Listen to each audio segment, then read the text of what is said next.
Right, Judy, they approved the budgets, a lot of them by the skin of their teeth, beating the deadline. What next once that has been done? Well, to look at this, we've got Governor of Machakos, who is happily laughing, Dr. Alfred Mutua. Thanks for coming and joining us this evening. You just landed from Mombasa. Thanks so much. Thank you. Thank you so much. And Professor Winnie Mutula, who was a member of the task force on the devolved government. Thanks once again for being with us on K24 Newsnight. Professor Winnie Mutula, let me start off with you as we've been watching this process going on. What's your take? Are they on the right path? I think we are on the right path, but there can never be a path without turbulence. So the turbulence is what seems to be, we hear more of the turbulence than the clarity of the path. There is a lot that has been put in place that we need, but I think the whole debate that is currently ongoing is being blown out of proportions. There are issues, yes, as we move through to getting these budgets through and rolling out the counties. But what we need to bear in mind is that we are really at the level of setting up processes and systems. That is really the most critical. Of course, functions have been transferred, but not all. Only the first phase of transfer. The second phase of transfer has a number of requirements which require even the ministries to play their part, the line ministries. And there are very clear indications of what should happen before the second transfer. Basically, the kind of functions that the current the governors are going to deal with are the ones that the old local authorities dealt with anyway. But things like managing the executive committee, the county assembly, and the core administrative functions. Those are the key ones that are listed that have to roll out. What is not clear to me as these budgets are rolled out is the model in between the functions that are still to be transferred and those that have already been transferred. That is not clear. Even when I read the guidebook to the governors on section 110, it remains unclear. So I think even the governors reading that handbook or guidebook is very muddled, that page. Okay. It's page 9 of the guide. Well, we've got a governor right here representing Machakos County. Is that clear or is that muddled to you? Well, I think it's a process. I agree with what good old professor has said. But there are a lot of things, and it's a teething issue that is going on in the country. There's been a lot of concentration on whether we have enough money to actually carry out our mandate, whether we have enough capacity to carry out our mandates, and what needs to be done. So I totally agree with her that it's something that has to be, we need to look and watch. We need to wait and see basically what happens. I think there's always the fear that if things are not going right the first few times, we start screaming that there's fire, it's burning up and down. It's not. I think it's something that is going to evolve within the next few months. Within a year, will be in a working system. But what people don't want is the involvement of corruption, as we saw from Judy Wambare's story. Very staggering figures, as your colleagues have been complaining, not enough money, but look at what are their priorities. 148 million for car grants, that's Nakuru. Kisumu, 72 million for Prados. Homa Bay, 230 million for vehicles. Bungoma, 53 million entertainment. Meru, 396 million to purchase assets, including 37 vehicles. The list goes on and on. I think it's a catch. You know what is happening is that people are budgeting according to what how the central government used to budget. They are looking at how many cars they need, then they go and look at what cars cost. For example, in Machakos, we've decided we asked ourselves, how many people drive in the streets of Nairobi, Mombasa, Kisumu, Machakos with brand new vehicles? Very few. Majority of people drive second-hand vehicles imported from Japan, from Singapore, from Korea, from Dubai, etc., etc.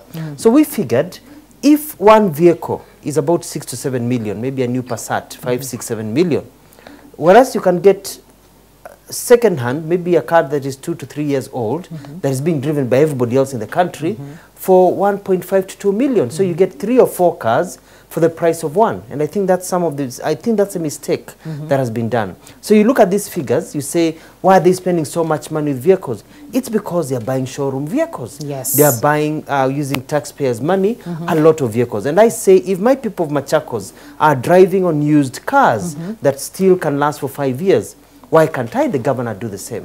Why can't my cabinet do the same? That's true. And so I think it's just being caught in that old system because they have to have a point of reference. Public works is something else, the construction of buildings. They gave us the drawings of what they expected us to build, the county offices, the governor's mansion, there comes to about £1 billion shillings per county on just building offices. You give that to the private sector, they'll do everything with 300 million or 200 million. So I'm thinking we also changing things the way we do in Machakos. We don't want to waste taxpayers' money. We'd rather the money went into provision of water.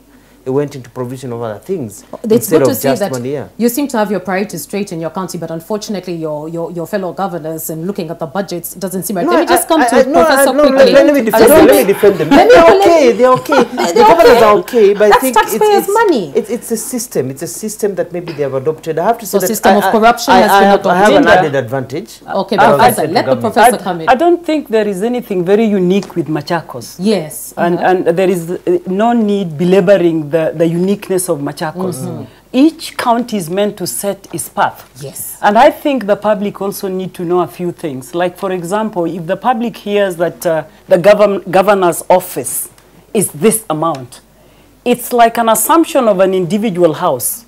No. The governor's office has personnel, has so many things in that basket. Somebody needs to unpack this basket called governor's office. What does it constitute? When you hear governor is building a mansion for 70 million, what is 70 million? You know, these are two levels of government. But you have the national, the national, and you have the county. Two levels of government. This is a whole government. Assume the old system where we talked about the president's office, that big building over there. That's the president's office. Yes. Think of the county governors in the equivalent way. I am not advocating for abuse of resources. Yes. But I am advocating for an understanding of what the governors are going through. Well, I'm glad you pointed that out, Professor. Sorry to cut you in. I'm glad you've pointed that out, because some people have been stating, unpacking, for example, that 70 million you're talking about, that the transitional authority has been dragging its feet in helping to unpack these things to the people, because they seem to want a longer lifespan of the transitional authority. What's your take on that? And Linda, again, the transition authority has about 15 people. It's staff supporting the county governors. What are this staff from transition authority doing if the county governors are abusing resources? Something is not working here or adding up. And I think it's high time the transition authority came out to help the public understand what's going on with the counties. So the because I see this debate leading to straying us off our course, which is actually ensuring a working county government system. Okay, so the transition authority needs to step up and its effort to unpack for us to understand this. But also some people might say some benchmarks should have been placed on certain spending, things to be spent within the budgets of the counties. For example, these items of cars. That's now the question. By who? These are governments on their own. They are meant to be sensible. And they are meant to be able to engage the public. As to whether they engage the public effectively, governor will tell us. Because these are some of the provisions that were provided. So that us, the public, provide the checks and balances. So that the governors do not run errand. Okay. All of us have gone short of that capacity to be good. So we need to be checked. The checks and balances. Speaking of checking, sorry, Professor, but a lot of the constituents have not been able to do so because of budgets. By Friday, only 28 counties had passed their budgets. A lot of them even up to 3 a.m. The rest remaining were passing their budgets. So clearly, no checking, no representation from the public. You managed to pass yours. One, did you have the public participation? We had, actually, Machakos had the widest participation of public, of the members of public. We went to each and every ward, and we had meetings, public meetings. We discussed what they wanted, and even after we brought the budget to be discussed in County Assembly, we even had a forum in Machakos where the County Assembly members actually took the public through the budget. This is because we began our process a little earlier than the rest. We decided to get down to work immediately, because when I looked at what needed to be done, I saw that the work was too much. Yes. And if I didn't spend more time at Machakos, really working hard, would fall behind. So we have the advantage of having started earlier. 289 billion shillings quickly. That is what you've got so much as pledges by investors. Those are the pledges that we've got. Was that also part from your trip in Dubai and everything? No, we're going to get more. We're going to get more with time. Could the governor? Yes. tell us how much they spent on public participation, because that's one of the items of the budget that is isolated, that should be spent in this 2013-2014. And the question is, where's that money going, since the governors haven't used it? What we did for public participation, we hardly spent any money.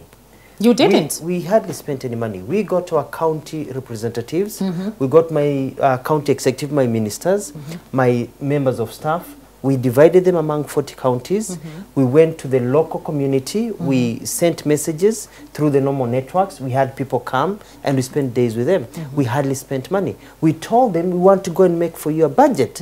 Tell us what are your priorities. And every community, we sat down and they said it's this and this and this. And I have ensured in the budget that I have presented and the one that I sent captures the wishes of the people.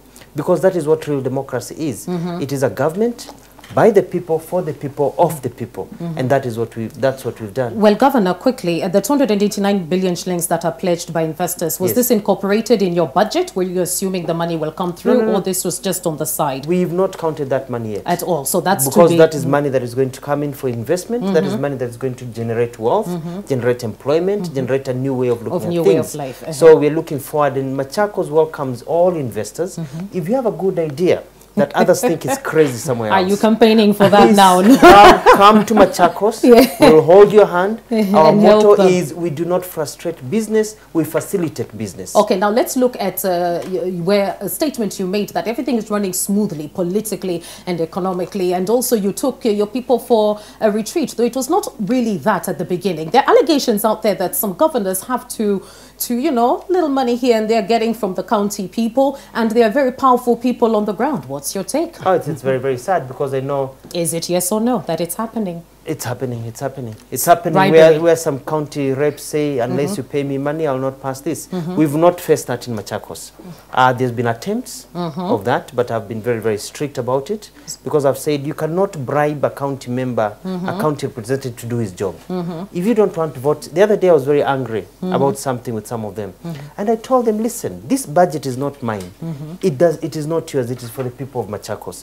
If you don't pass this budget by 30th, then I will just say, let us all resign and let's go back to the ballot. So that's so because it is for the people. So that worked for me. Because I said it is for the people. It is not for you, and it is not my budget. Okay. It is our budget together. Excellent. I wish that would have worked, but as you've stated, unfortunately, bribing has happened in most countries. The time is running short for us, but coming up next, Professor Winnie, the budgets, they've gone, but there's a bit of confusion. We've got the Auditor General, Edward Oko, who has ordered audit of assets and bank accounts of all counties following fears of impropriety, and that is supposed to start off tomorrow. But at the same time, we've got constitutional deadlines that have to be beaten, which is why the counties had to quickly give in their budgets by today. What's going to happen? Are these some of the grey areas you're talking about? I think it's very grey, because even at a personal level, I don't even think an audit at this level will make sense when things are just beginning to roll out. I think what we need is monitoring.